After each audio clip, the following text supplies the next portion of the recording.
And you may recall he is dealing with people who worship all kinds of different things. They have many, many different gods. And he is trying to challenge them to better understand the true and living God, Jehovah God, okay? And, as usual, you drop to chapter 17, verse 32. When they heard about the resurrection of the dead, some of them sneered, but others said, we'd like to hear a little bit more about this. And so, Paul has kind of a mixed response, as he always does. So what he does next is he leaves Athens, chapter 18 and verse 1. He left Athens and he went to Corinth, 53 miles. He walks. He takes the journey and he goes 53 miles to the city of Corinth. Corinth, in Paul's day, was a huge city, large city, probably several 100,000 people, okay? Big city. And it had actually kind of replaced Athens to an extent, being the commercial center for the country of Greece, okay? And so it's a seaport area. I've actually had the opportunity to go to Corinth. So people are coming and going all the time. Good roads, good canals, the seaports. So all kinds of people are coming in. They're trading. They're doing business. In and out, okay? It's a Roman colony like all the areas, so it's under Roman control, okay? So Paul leaves Athens and he goes to Corinth. And there he met a Jew named Aquila, a native of Pontus, who had recently come from Italy with his wife Priscilla, because Claudius had ordered all the Jews to leave Rome. So they had been in Rome, but Claudius makes an edict. You need to know that in the early days, especially the first century, when Rome, especially in the city of Rome, when they looked at Christianity, they only saw Judaism, okay? They considered Judaism just a part of Christianity. So if the Jews were doing something bad, the Christians would suffer for it. If the Christians were to do something bad, the Jews would suffer for it, because Rome just considered them to be one and the same person, okay? That Rome didn't separate out who they were. So there's kind of problems taking place among the people in Rome, and it seemed to be the Christians or the Jews that are doing this. So Claudius says they got to go. All the Jews have got to go. The Jews have got to leave Rome. So he kicks them out. So this Aquila and Priscilla, they make their way to Corinth. They got to have some place to go, so they go to Corinth. Paul went to see them. And because he was a tent maker, as they were, he stayed and he worked with them. Every Sabbath he reasoned in the synagogue, trying to persuade Jews and Greeks. So Priscilla and Aquila are believers. I don't know exactly where, maybe in Rome. They had come in contact with Christianity. They become believers.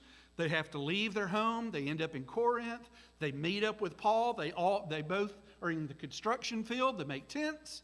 And so they start working together, and they start reasoning together and living the Christian life together. So every Sabbath day, Paul then goes into the synagogue where Jewish people would be assembled, and he tries to persuade them, okay? Verse 5. When Silas and Timothy came from Macedonia, Paul devoted himself exclusively to preaching, testifying to the Jews that Jesus was the Christ. So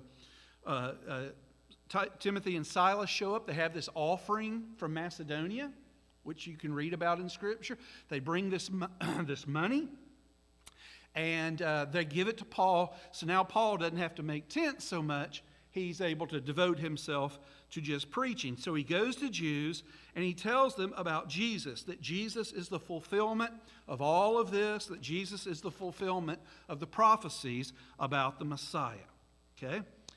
Verse 6, but when the Jews opposed Paul and became abusive, he shook out his clothes in protest and said to them, your blood be on your own heads. I am clear of my responsibility. For now on, I'm going to the Gentiles. So we know that the gospel was first for the Jew, then for the Gentile. As the disciples would go out, they would always, practically always, go to the synagogue first, being Jews themselves, and they would try to persuade the Jewish people. But the Jewish people would quite often become very offended by that, and often it would turn into violence. And so Paul leaves them and basically knocks the dust off and said, I'm going to go to the Gentiles now. The Jews have had their opportunity. They said no, I'm going to the Gentiles. Then Paul, verse 7, Paul left the synagogue and went next door to the house of Titus Justus, a worshiper of God. Crispus, the synagogue ruler, and his entire household believed in the Lord, and many of the Corinthians who heard him believed and were baptized. Now this is incredible. The ruler of the synagogue becomes a Christian. And you can imagine the turmoil, you can imagine the chaos this is causing within the synagogue itself. Our ruler has converted. Okay, the head of the synagogue has converted. And not only that, but he's meeting next door. It's not like he went to the other side of Corinth. He's meeting next door, in the house next door to the synagogue. And so the Jews are getting very upset. But they believed, they seal that belief with baptism. So verse 9, I love this. I had to highlight it when I reread it this week. One night the Lord spoke to Paul in a vision, because you can just imagine the stress that he's under. First of all, it was maybe a financial stress because he wants to be out teaching, but he can't do it because he's got to make tents, he's got to provide a living. Finally, Timothy and Silas show up, give him an offering. Now he can do it full time, so that pressure is gone. But the more people he talks to, the more hostility there is. He's been ran out of the synagogue, and they got all kinds of problems. So the Lord appeared to him in a vision. Do not be afraid, God said. Keep on speaking. Keep on speaking. Do not be silent. For I am with you, and no one is going to attack and harm you, because I have many people in this city. I tell you, that ought to be on a wall somewhere. The marching orders for the Vaughn Hill Church in the River Bend. Don't be afraid, folks. Keep on speaking. Don't be silent. God is with us. We're not going to suffer anything that's going to cause us such devastating harm. And listen, God has got a lot of people in this city. And they belong to Him. They just don't know they do. They belong. They are great candidates for salvation. They are people who, if the right moment comes, the right message gets to them, they're going to respond. They are going to respond. And so God gives them this vision and says, just keep on talking. You keep doing what is right. You keep doing what you know you should do. And I'm going to bless you. I'm going to take care of you. Man, go back and reread that again and again. So, verse 11, Paul stayed for a year and a half teaching them the Word of God. So Paul stays a year and a half in Corinth. A year and a half. That's a long time. He stays in this city for a year and a half. Then this little concluding part here, while Gallio was proconsul of Achaia, Jews made a united attack on Paul and brought him into court. This man they charged is persuading the people to worship God in ways contrary to the law. Just as Paul was about to speak, Gallio said to the Jews, if you Jews were making a complaint about some misdemeanor or serious crime, it would be reasonable for me to listen to you. But since it involves questions about words and names of your own law, settle the matter yourselves. I will not be a judge of such things. So he had them ejected from the court. And then they turned on Sosthenes, the synagogue ruler, and they beat him in front of the court. But Gallio showed no concern whatever. So the Jews take Paul into the courts of the Gentiles and say, hey, he's teaching things that we don't agree with, that are opposed to our law. And the leader says, I don't care what he preaches. I couldn't care less about that. That has to do with y'all's law of being Jews. Get out of here. If he broke a law, I would take care of it. But he hadn't broken any law. He's got a different perspective of view on things. Get out of here. And so I guess Sosthenes, who had maybe replaced what was the dude's name? Titus Justus. No, Crispus. Had replaced Crispus in verse 8. So I guess Sosthenes is the guy that replaced Crispus when Crispus became a Christian. Maybe now Sosthenes is the ruler of the synagogue. And lo and behold, the Jews turned on him and they beat him up right outside the courtroom. Maybe they felt like he didn't put on a big enough defense or prosecution against Paul. And so they beat him, and that was that. Now, I do want to show you one little possibility. Go on and go to 1 Corinthians now. 1 Corinthians chapter 1, because you got to love this. So in 1 Corinthians chapter 1, verse 1, Paul called to be an apostle of Christ Jesus by the will of God, and our brother, who? Sosthenes. Now, we're just going to assume that's the same guy, okay? I don't know. You read, and most people assume that it is. But so here is the second synagogue ruler, and he gets beat up by the Jews because he didn't prosecute Paul in a satisfactory way, I guess. And so what happens to him? He too becomes a Christian. He becomes a follower of Jesus. So that's the background.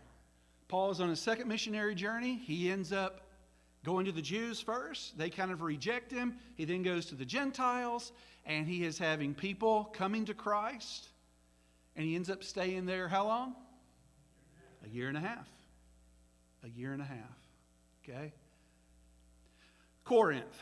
Corinth, as I said, was a massive city, and it was a city of great commerce.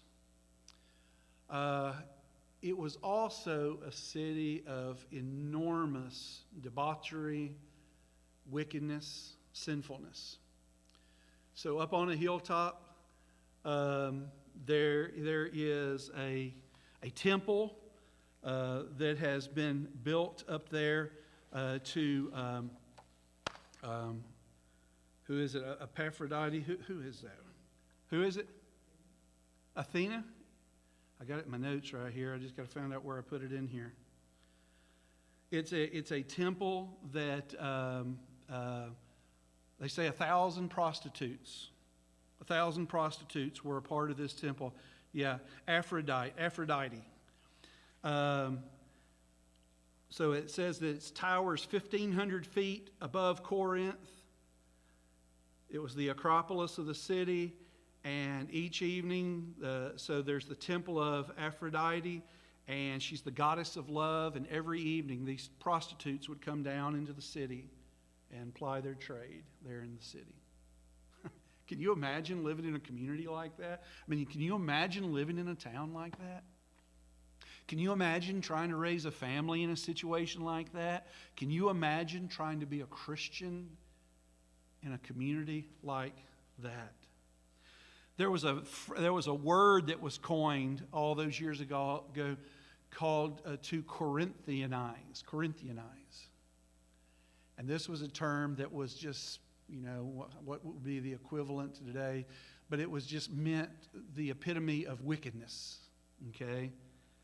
It would just mean to practice whoredom, if you will. So it is an incredible city. It's a developing city, a roaring city, but it is a sinful place. And this is the place where God has led Paul to kind of establish a beachhead and to establish a church. And again, you can just imagine how absolutely difficult it would be. Now, it's going to be hard to have success in a place like this. Now we know he has God. He has God's blessing. He has God's protection. Sometimes it's hard to judge success, isn't it? How do you know someone is being successful? Well, we have different measuring sticks, barometers of success in different areas. But let's get more specific to our occasion tonight. How do you know someone's being successful as a Christian? And even more specific, how do you know someone's being successful as an evangelist? As a preacher, you know? Back in those days, they didn't have TV and they didn't have the internet. What they did quite often, most of the time, was they loved to hear people talk about things. They loved to hear great orators come, and people would listen for great amounts of time to people who would stand up and explain new ideas, new concepts, new things going on all over the world. And people would listen, and quite often, of course, that would turn into debates and arguments, right? Because somebody would have an opinion about something from this side, somebody else would get up, have an opinion on this side. Sounds kind of familiar, doesn't it? And quite often, the winner of the debate, people in that day were just like people today. They like the flashiest, the most eloquent.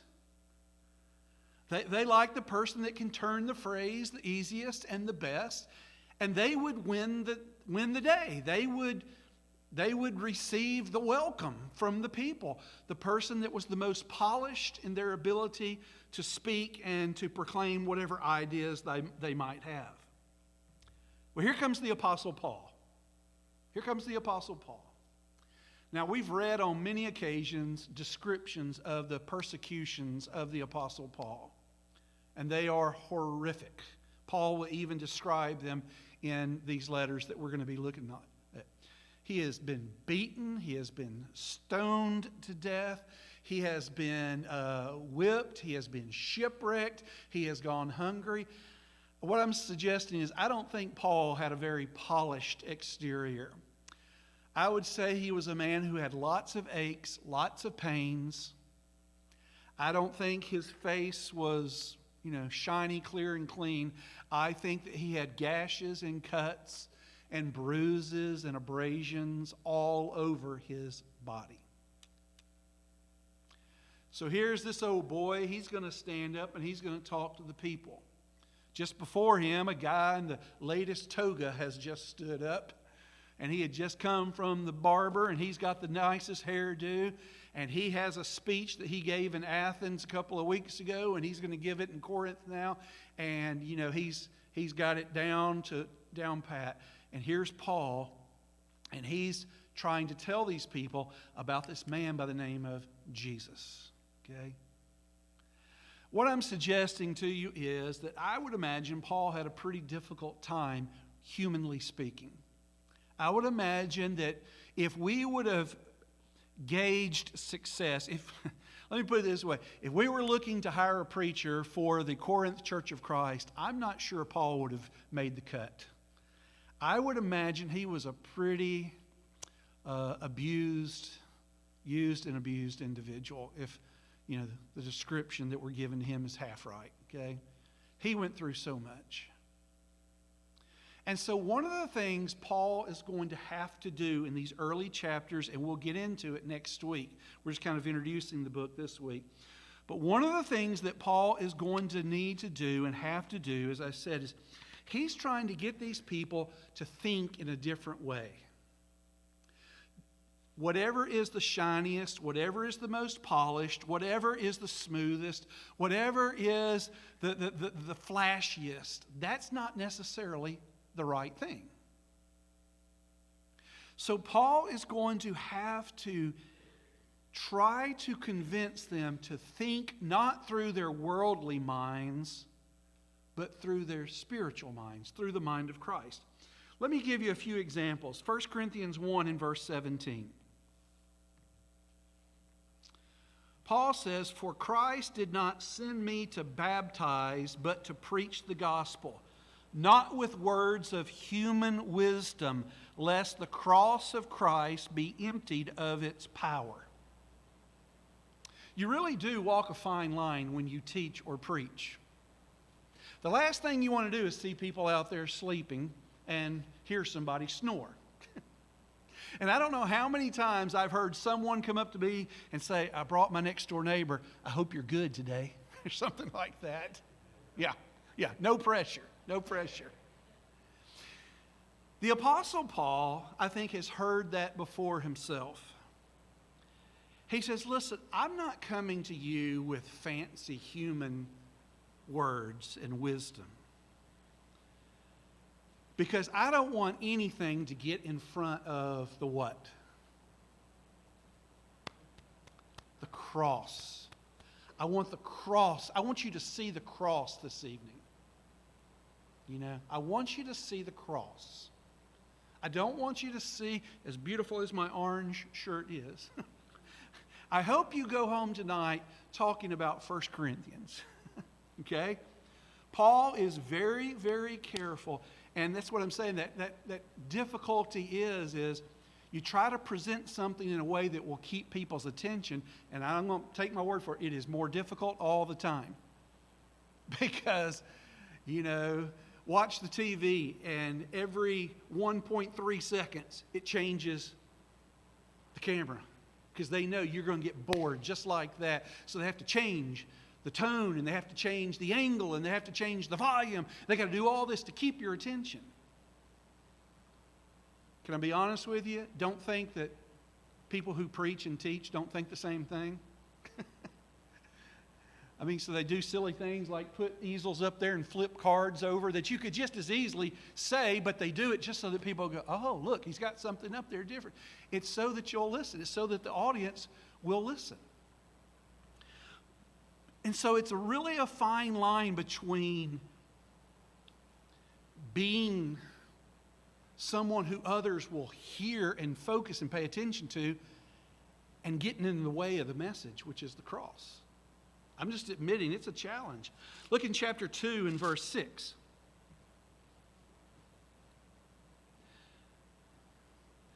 We do, however, speak a message of wisdom among the mature, but not the wisdom of this age or the rulers of this age who are coming to nothing. No, we speak of God's secret wisdom, a wisdom that has been hidden and that God destined for our glory before time began.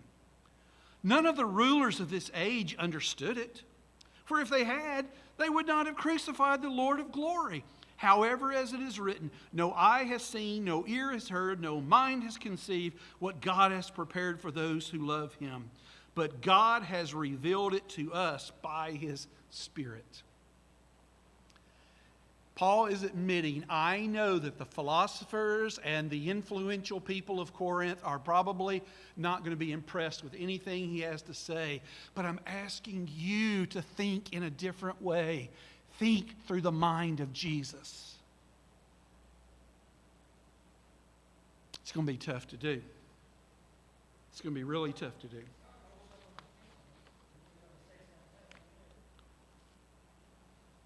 Look at chapter 4 and verse 3. Chapter 4 and verse 3. Listen to Paul. I care very little if I am judged by you or by any human court. Indeed, I do not even judge myself. My conscience is clear, but that does not make me innocent. It is the Lord who judges me. Therefore, judge nothing before the appointed time. Wait till the Lord comes. He will bring to light what is hidden in darkness and will expose the motives of men's hearts. At this time, each will receive his praise from God. He's like, I know that you're going to judge me, but in a sense, I don't care what you think of me. I do care what you think of the cross. I care what you think about Jesus. So, this little study that we're launching into, I'm just going to have to stop right there. What Paul is asking them to do, He is asking them to think about all kinds of things that they're right in the middle of, that they are so involved in. Their kids go to school with these kids. The husband goes to work. Wife is a part of all these other groups of people. And they're all thinking through the mind of human wisdom. And Paul says, I'm going to ask you to think about things like anger and court and judging other people. I'm going to ask you to think about sex. I'm going to ask you to think about marriage. I'm going to ask you to think about your rights and eating meat to idols and all.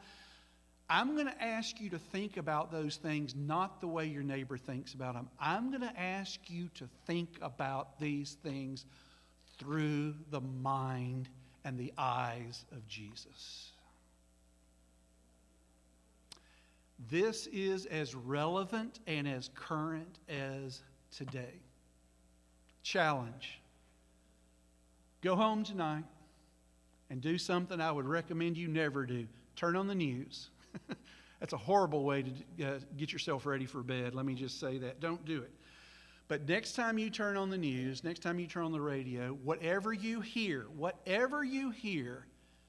think about it through the mind of Christ. Not your initial reaction, not your righteous indignation. Think about it through how would Jesus think about this? What would Jesus think about this? And how can I help that next person realize what Jesus would say? What Jesus would do. So there you go. You got family situations. They let out early, so they're putting pressure on me. You got family situations, you got work situations, you got financial situations. Here's my recommendation. Think about them through the mind of Christ. That's what the book of 1 Corinthians is all about. Okay? It's really what the Bible is about. Learning to think as Jesus would think. There's your challenge. God bless you. See you on the Lord's Day.